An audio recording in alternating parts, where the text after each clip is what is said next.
Hey everybody, welcome to episode number 1 of the WADcast. I'm one of your hosts, Josh, and joining me here is none other than the guy from the left coast. The one with the ocean facing the wrong way. It's Brandon. What is up, everybody? How is everyone doing tonight? Not that you can respond. They can respond. We're live. Oh, they can? Oh, okay, great. Hi. They can totally do that in the chat. So, okay. If you're joining us live for this, I am blind to the chat, so you're my eyes and ears on the chat room. Okay, yeah, I have the room up here. I just set down all of the links for people to join us, and hopefully we'll have some company in the chat room. In the meantime, this is the WADcast. Writers, actors, directors. We cover all of those positions and others, having discussions about the things that go on in Hollywood and other places where productions are being had. That's right. Movies are made in more than one place. Blows your mind. In fact, I bet no matter where you are in the world, someone's making a movie in your town right now. Okay, maybe not right now. Maybe there's this whole thing about gathering that we're not doing. But, yeah, Brandon. But maybe also in someone's basement. Definitely in someone's basement. Yep. Although, I hate to say this because it goes against the guidelines of social distancing, but it would be a primo opportunity to get some guerrilla filming done. Not filming gorillas, but going out and doing things without a permit. No, I'll tell you right now, I've already been in downtown Los Angeles after this whole lockdown thing happened, and it is eerie. It's something straight out of a zombie film. It's pretty gnarly. I spoke with somebody that I work with about going down and filming a few things, and we were both laughing about it, and I just don't have the balls to do it. I've been in handcuffs in the past, and, not in the fun way. I'll tell you right now, they're not very comfortable. So, I've been in handcuffs in the fun way, too, but not pertaining to, of course, so. Well, maybe you'll meet someone that will, film you doing it the fun way. Hey, well, that said, welcome to the WADcast. Yeah, we're a little bit loosey-goosey with, our language, our thoughts, and we just kind of put it all out there. Innuendos are a big thing here, guys. Absolutely. It's the name. I can't wait till the closing. That's going to be fun. But we're at the beginning right now. We're not even 5 minutes in, so let's be perfect. Let's be honest with everybody.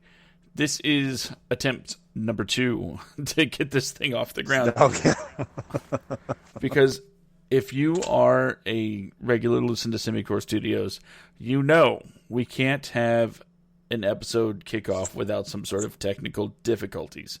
And I don't think there is one show that I've done where the first episode just went off without a hitch. Not one. And this is gosh, I don't know what number show this is that I've done, but I think the one of the big takeaways for me from that first episode was, we kind of have this rhythm and flow going. We never really practice talking like a podcast. We just kind of bounce off each other, and I think it gels pretty well. Well, I think that's pretty much what we've done since day one. So, it's if you have an idea that you pitch to me as far as a script goes, and I'll play it back to you, and we'll just go back and forth. Or if we're just talking about just life, we just bounce everything off each other and get to the point where we aren't even on topic anymore. It's like going for a drive to McDonald's it's like going for a drive to McDonald's and ending up at a steakhouse. Like, wait, how do we get here? I don't know. What were we That's appropriate. That's appropriate. We should probably mention a couple of things. One, how we met. That's an interesting story.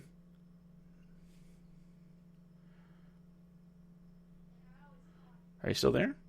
Yeah, I'm here. I thought, what was an interesting story? Sorry, you actually cut out for a second. Oh, okay. Well, I was saying how we met was pretty interesting. Oh, and yes. I was going to kick it over to you right after I said we got this whole gelling thing going. Yeah, I'm I'm sorry. You broke in. It's either you or me. I'll be honest with you guys. Josh has the actual setup. I'm using my phone, so it may very well have been something that I didn't hear. But yeah, I was looking for someone to collaborate on a project with back in what would you say, like 2013 or something like that? Around there, maybe 2012. 2012, somewhere around there. And I forget how, but I got an email from Josh and this other gentleman that he was working with about a series that they had called Extra Life. Yeah. And I liked. They gave me the pilot script, and I thought it was funny. Thank you. And then we started writing. I wrote another script, and I kicked it back to you guys because I thought that the pilot was good, but I thought it would work best as a second episode. So I wrote my own pilot. I sent it to them, and they liked it. And then we ended up trying to work on an actual season layout. I brought in an old friend of mine from high school, someone that I'd worked with just on a project that never really took off, but based off of a comic strip series I did. Yep, Brandon Sparks. Brought him in on it, and he got right to helping us write. The man is a fantastic and phenomenal writer. He's hysterical. He's never stopped making me laugh since high school. But and then things just didn't really pan out. But Josh and I had kept in close contact with each other over the years. Gone out for a few beers once in a while. We both have seen the other person go through some unsavory moments in life, but at the same time, we've actually kept a friendship. And now I am living in Los Angeles, and I have a group of people that we are trying to film more stuff with. So I brought Josh into that group as one of the writers. So Josh pitched this script called Fixing God to me, and I thought it was going to be one of these hokey religious things, and it wasn't, thankfully. Because anyone who knows me knows that I am the worst Christian. I'm the worst religious person in the world. And so I started working on this thing, and I wrote an updated version of it, kicked it back to Josh, and so here we are. I think earlier this week we were talking about how cool it would be just to have a podcast that we do. And without any hesitation or rehearsals or really anything to friggin' talk about, we tried a podcast 2 nights ago. Yep. It was an epic failure. It was fun, but it was a failure due to the beginning technical difficulties and then to us just being booted from our own podcast. Yeah, before we could even close it. So yeah. But here we are. I am a writer with a day job, so to speak. Working on producing my own stuff. I write feature-length screenplays, short scripts, and everything in between. And Josh is my beautiful ginger muse. Well, thank you. I want to throw out there that I am also a writer, although I have not moved to La La Land. Single father. I have the 3 kids here at home. So I also have a day job because bills have to be paid, and I have yet to score that big contract that'll allow me to just, sit at home and rack my brain writing all day. But I also act. In fact, last year I was in a feature film, an independent film, couple scenes. I'm not saying I was the star because I was not. I was totally not. But I played someone that had lines and interacted with one of the main characters. So I'm kind of a big deal. Were you the guy that stares directly into the camera? You know, at one point, I do believe I did look into the camera. But it was supposed to be now turn your head all the way around, and I kind of got stuck. So, that'll probably wind up on the cutting room floor, to be honest. But when I'm not writing, when I'm not, acting every once in a while, I am a member of the International Thespian Society, by the way. But when I'm not doing any of that, when I'm not running podcast or co-hosting the Backstage Slam right here on Semicore Studios podcast channel, you can catch every weekend. We talk about professional wrestling. That's right, cheap plug. I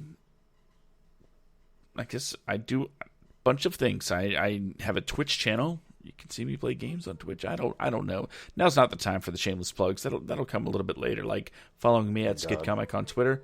But long story short, I like to be creative, and Brandon is a guy that I love to be creative with. He is the one that kind of reels me back when my ideas seem a little too outlandish. But then he says something twice as outlandish and makes it even funnier.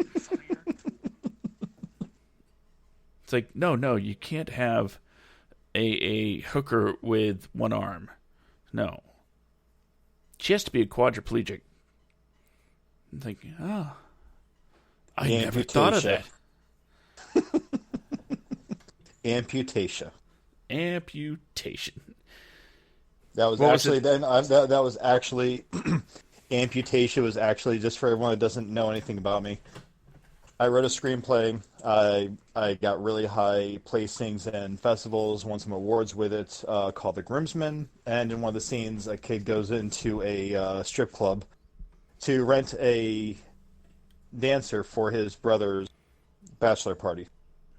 But he only has, I think he only had $50, something like that. It's been a long time since I read my own script. I've never read my own stuff. It's rare for me to actually read mine. I usually just read it after I get the final draft done to make sure that there's no plot holes or anything like that. As much as possible, I try to minimize that. But he goes into this rundown strip club based off of a place in Jacksonville, Florida that used to be there called Vixen in Atlantic Beach. Bar I went to all the time when I was 17 years old. Me and my friend kind of snuck in there one day and just stayed there for the whole summer, enjoying the girls and drinking. But there was a one-legged stripper that I read about named Amputation. I'm like, oh, that's a fantastic name. So, no, Amputated Amy. That's what her name was. Amputated Amy was her stripper name, which I thought was hysterical. So I'm like, you know what? I was watching Anastasia, the not Disney but Disney-looking kids film. Mm-hmm. And I was like, Amputation is a cute name for a one-legged stripper. So that's where that came into play. And, yeah, it was just like... And then I think you fired something at me. You actually did throw something at me one time about a single amputee prostitute. I'm like, no, man, you can't write that. You're like, no, you're right. I was like, yeah, no, make her quadriplegic, man. What the hell's wrong with you?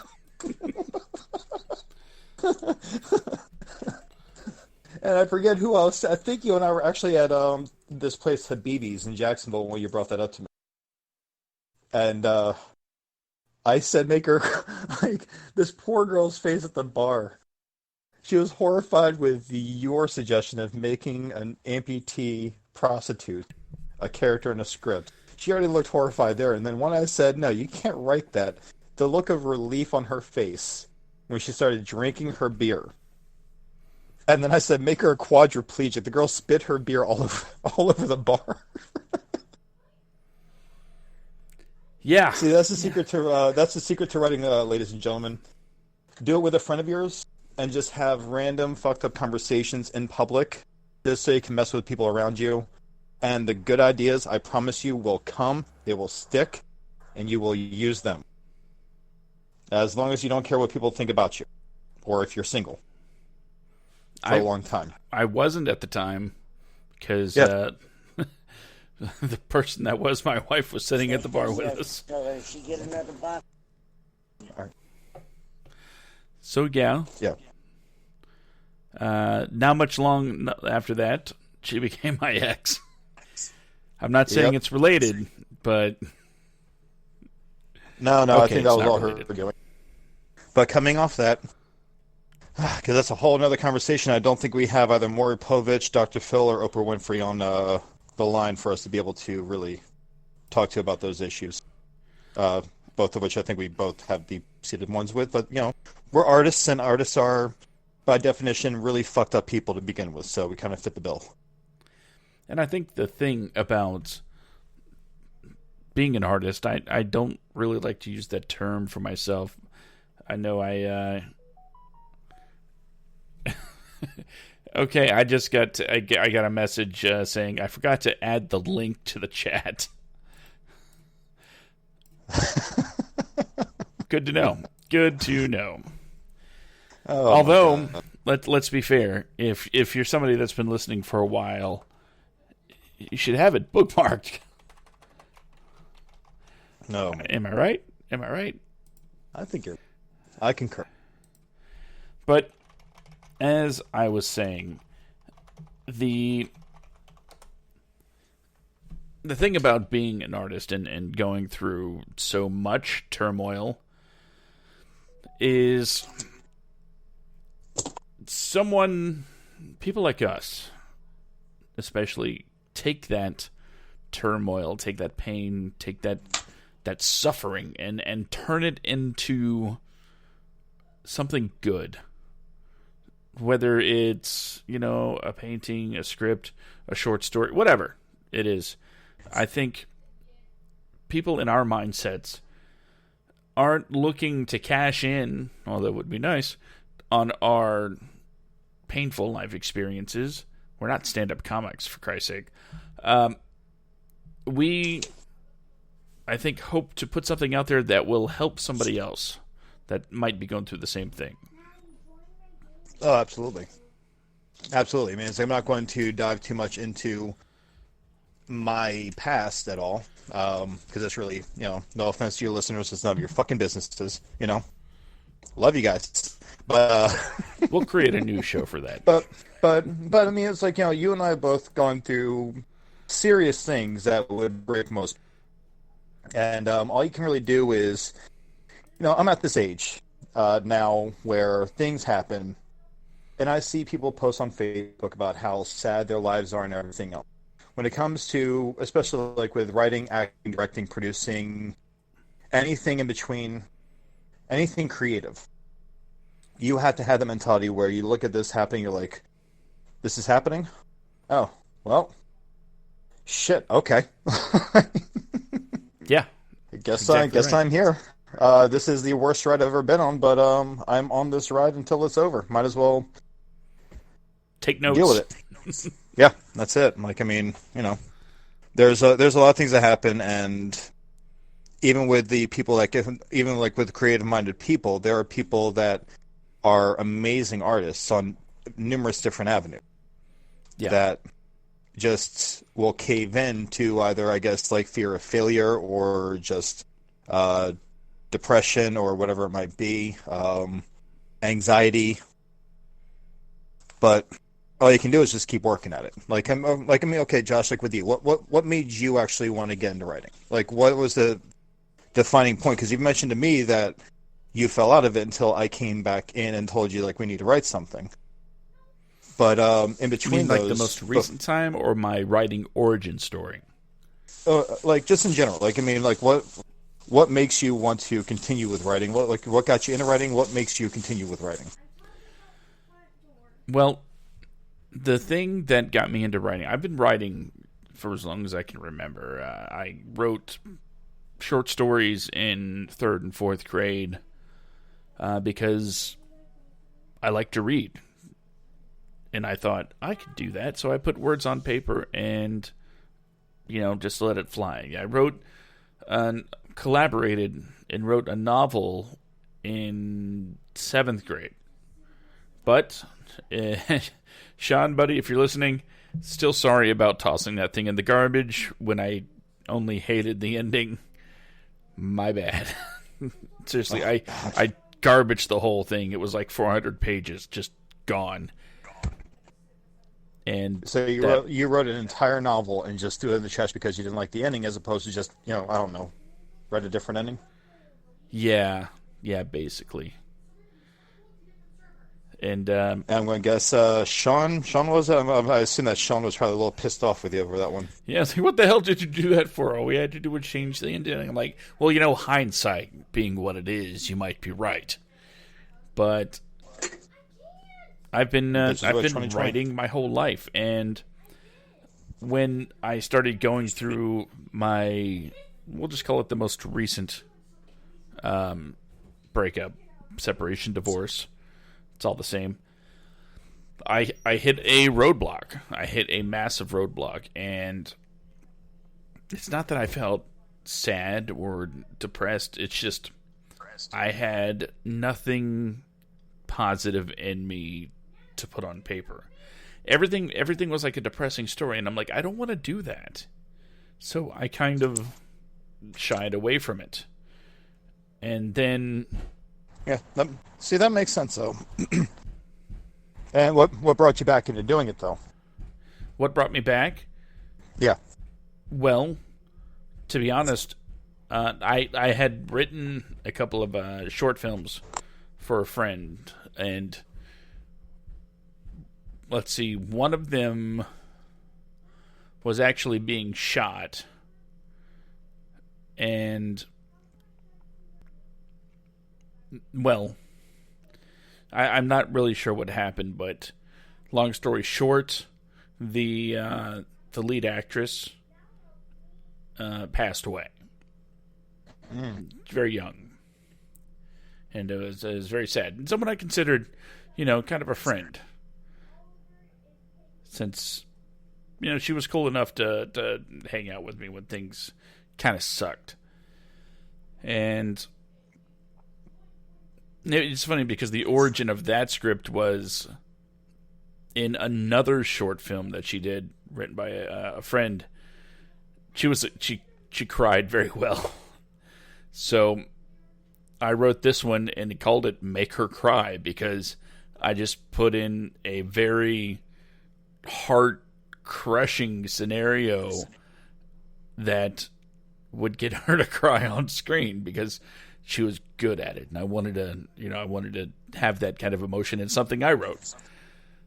And sadist. Maybe a little bit.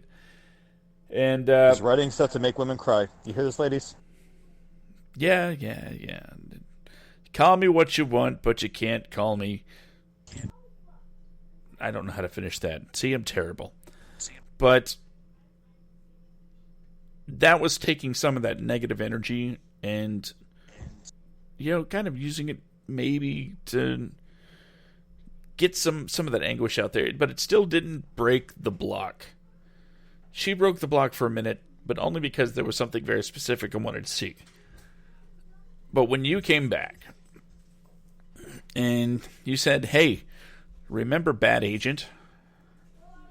I was like, yeah, we were batting around that idea a few years ago. And you said, it's going to be a thing. I was like, wait, what? It is? I mean, we laughed hysterically anytime we talked about the premises for this short, and had a lot of fun, figuring out the character himself. But you said, yeah, I'm doing it. It's happening. And I thought, but I remember talking about that and having fun with that and laughing and carrying on and doing those things that you only do with your dumb friends. The friends that you can be yourself with and not have to worry about, did I just offend him? And it kind of lit a spark in me that said, you know what? I think I can do funny again. I think I can enjoy life again. Not okay. Yeah, That's kind of deep, but no, I think I can get that funny bone going, and then the creative juices started flowing, and then next thing you know, I have ideas for sci-fi and drama and all sorts of crazy things. And unfortunately, I'm not one of those guys that writes down every idea, because I lose the stuff that I write it on. But then again, I'm also very forgetful, so I lose the idea completely. But I've written down a few ideas, and I keep going back to them. I'm like, these are good. And because you said bad agent's going to be a thing, it reignited my imagination. Good. See? You're my ginger, beautiful muse, and I'm your blonde, I don't know. You're my existing California all-spark. Muse. You're all-spark. There you go. I can be used for good. I can be used for good or evil. I'm good with it. Yes, very true. And most of the time you are used for good and evil. I pick and choose, But no, see, that's the thing. Like, that's what a lot of people... Okay, I went to film school. I took psych courses at UCLA, and I also attended the Art Institute of California in Los Angeles, Monica. And there's quite a few people I went to school with that were so talented, that just above and beyond imagine that were. I would read some of these things that these guys would write, and I would laugh to the point of or even then, like there's a script I read from. Oh, I cannot remember his name, but he was hysterical. He wrote this script, feature-length script, first one he'd ever written. I read this thing, and it was a punch to the gut at times, because it was so well written. I could actually really identify with some of the characters due to, I guess there's a whole section about loss, like personal loss, and I was just experiencing something very fresh to me at the time in 2006 of dealing with this level of loss. But then it got hysterical, and I'm just like, what the hell, man? Like, I mean, this thing's all over the place. It's funny, but it's sad, and when it's like the funniest, it's actually, I'm laughing my ass off in my room with my roommate from college, just staring at me like I was insane. But I was reading this and like, you know what? Like at this time, I'd never heard of Judd Apatow. I'd never heard of the 40-year-old. I didn't see the 40-year-old yet, and that came out in 2005. But I guess he urged me to watch Judd Apatow and watch a bunch of like dramatic comedies. And I watch these things. I'm like, this is what I want to do. Like, this is actually, I would like to be able to write a feature film that guys can go see and laugh hysterically at, just like the crude guy humor. But that they could also take their girlfriends or wives or boyfriends or whoever the more sensitive person in that relationship is to these same movies. And, especially if they enjoy the same level of humor, they would get a kick out of that, but they could also enjoy the more profound levels of the storytelling. So I wrote, I think, like a 3-piece set, like 3 movies that I eventually interwound together to take one after the other. The protagonist in the first one would become, I guess, like a side character in the next one, and the protagonist for the next one would become a side character in the last one. And I entered all 3 of these into a competition. The Groomsmen and I think Making It ranked really high. Like, they both did very well. And the readers rather, who got back to me, by chance actually read the scripts, and they both said, like, well, are these related? And, well, yeah. Like, I mean, we stayed in touch afterwards. We talked a few times.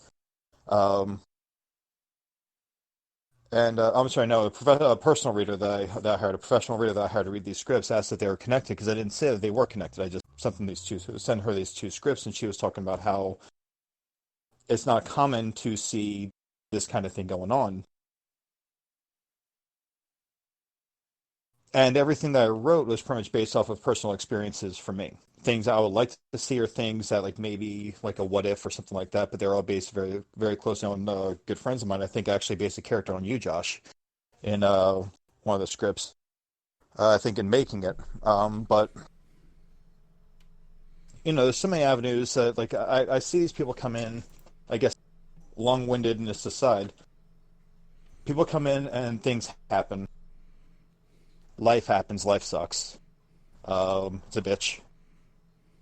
But things happen, and that discouragement that people experience that gets them to fall away, it's always useful to have someone to pull them back into, the field. I draw a lot of my inspiration to work in the industry, like to keep writing and doing things, from seeing stuff that, I've got members in my group that I work with that I'm so incredibly thrilled to see what they come out with next. Mark and his wife Peggy, two really awesome people. This guy Eddie, this guy Bo. I'll see them crank out stuff, and it's just like, it's really, really good stuff. And, with as much as I work, I don't really get a whole lot of time, especially with my schedule being the way it is. I have to be able to request off a month ahead of time, so there's some times where I can't even make it on the set unless I'm just going there to support the project. But, I see these things, and I'll also talk to you, and I'm just like, you know what? I'm lazy, and I'm a little discouraged from doing this, but these people are kicking ass, and, it just kind of like reignites that drive to want to keep doing it. Then I think mainly Bad Agent. I posted something on Facebook looking for people to come on board, like-minded people to come on board to help me film, well, not to help me, but to actually film a bunch of things together just for free. No one gets paid. We just come together and we just work as a group for the love of filming. And just by chance, actually, Bad Agent was the one that we filmed first. And between Leon and also with Brian, who played the agent, Simon, these guys were fantastic. Watching Brian play the character of Simon, it was like watching actually like what you and I had talked about back in like 2012 and 13 actually coming to life. Because I don't think I even really explained to him anything more than the fact that Simon is just very cocky, very full of himself, and very, very, I guess, self-assured with how great of an agent he is, despite how bad of an agent. And he just hit the ground running. So, yeah, he's a very self-assured or confident. He's very confident without justification. Oh yeah, I mean he secures Alex, his client in the short film. I think he secures him a spot in like a gay porn or something. So, and I think you and I talked about how towards the end of the season, because we're actually writing a few episodes right now. I really have to get back on track with that, being that I'm not working as much as I have been. But I think we actually had a point where we decided to make it to where Simon had a very, very lucky break with all these really bad gigs that he hooks people up with, where these people end up becoming very successful. And through these lucky breaks, he ends up looking like a phenomenal agent. Like he knew what he was doing the whole time. But yeah, I guess the whole point is what I was getting at is, with people getting discouraged, like how you said, like, dealing with a divorce, your friend's death, everything else. I dealt with the death of a very close loved one. I think I gave up on 9-to-5 workaholics because of it for a long time, and I tried to get back into it, but it's just not the same without her there. So I haven't. But there's so many things that can happen. Use that shit, man. Like, I mean, fucking use the hell out of it. Go, write something. Like, write what you feel. Like, and you'd be surprised at how many actually funny things come out of your head on that paper. And moments where you think you're absolutely just distraught emotionally, and you're at your wit's end. It's hysterical how much you can actually make fun of yourself. And the catharsis that comes with it, too, is amazing. So, but coming off the personal stuff, oh, you think what? I'm sorry. Yeah, this is just going to be a message for anybody that's a WAD out there. And by the way, in case I didn't mention it, writer, actor, director are WADs. Yeah, are WADs. For all of you WADs that are having issues, whether it's personal, whether it's professional, whether it's anything in between, I think in my experience, and then I can only speak for myself, maybe Brandon will give an amen and a hallelujah to what I'm about to say, but I think the best medicine for feeling bad and you're a WAD is simply progress. Whether it's a page, whether it's a shot, a picture, a photo, just as long as you do one thing to move forward, you at least started on your journey, and that will start making you feel better. To see that you're getting Amen, something hallelujah. done. Amen, hallelujah. Keep preaching. So I said to you, brothers and sisters, you get that page done. You put those words out there for the people. Out there. For the people to read. For the people to read. For the people to see. For the people to see. And then you will know that your soul was made for this. It was made to be creative. It was made to Whoa. Stop. What? Stop right there. We do not attempt to try to even deconstruct what God's plan is, okay? You don't know what your soul is made for, okay? Hitler was an artist too, so let's just take it easy there, buddy. Okay. God. This got really dark really quick, didn't it? Well, I was going to say, with that being said, it might be time to wrap up. So before we get out of here, I just want you to know from the bottom of my heart, Brandon and everybody out there, thank you for everything that you've done for me by being there when I needed someone to listen. Even if I don't hear your mouth speak back to me, I know that when I talk into this microphone that it's getting out there, and my thoughts are reverberating throughout the internet. Yeah, so absolutely. Thank you for that too. If you stuck around and decided to listen to us live, hey, I'm glad you could stop by. We're going to try to make this a pretty regular thing as far as getting some live participation from the audience. Yes, and it will not always be so loving and kind. It's probably going to get a whole lot worse, actually. This is kind of like a trial to be like, okay, you guys are kind of innocent. I could listen to this, and then we just, fuck your life up over the show. But either way, so yeah, I mean, and just wait till we actually start talking about stuff. Oh yeah, That's but not I mean, us. The only thing, like as Josh said, for all you writers, actors, directors, all of you WADs out there, any crew members, any person that's involved with any kind of form of the arts, keep kicking ass. I mean, just don't get discouraged. Things happen. Life can be a bitch at times. People suck most times, but the same token, just rock out with your cocks out, let your freak flags fly, and just don't be afraid to put what you can onto paper or into your art, and just be you, unforgiving. Best way to live. Don't care what people think about you. You'll be a lot happier. As long as you're not a douchebag, you'll be fine. Your words were never said. Well, even if you're a douchebag, you'll be fine. Yeah, douchebags usually do pretty well anyway, but still, don't be a douchebag. No one likes a douchebag. Just be you, and be honest. Don't be afraid of criticism. But yeah, all the actors that are listening to this that I know of, even if I don't know you, actors, any artists that listen to this, whether I know you or not, it takes a lot to be an artist.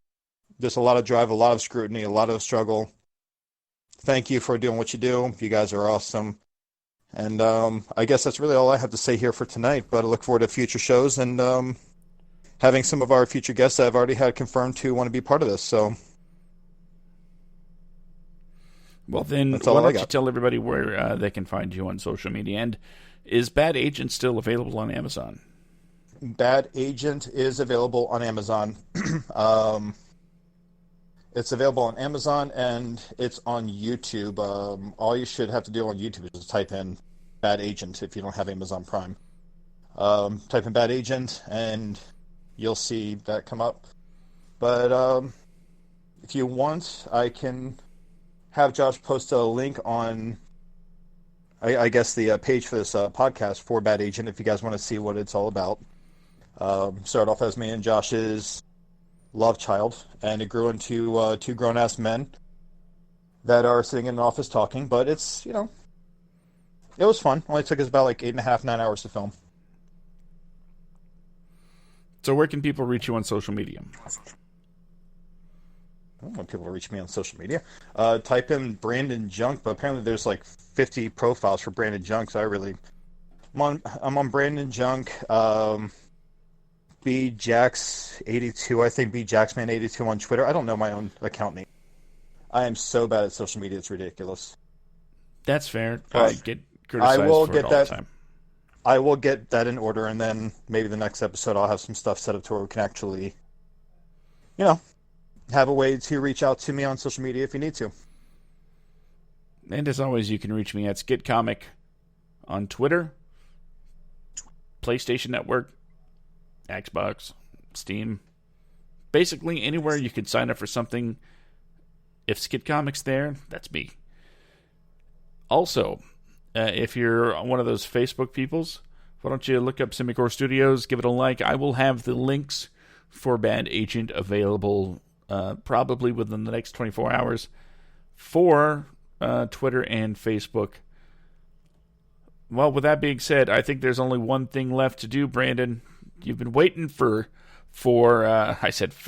You've been waiting for something like 3 days to say this, so... I have. I absolutely have. Do it. Well, either way, this has been Joshua Chitty and Brandon Junk with the WADcast for writers, actors, and directors, and we just blew our wads in your ears. Oh!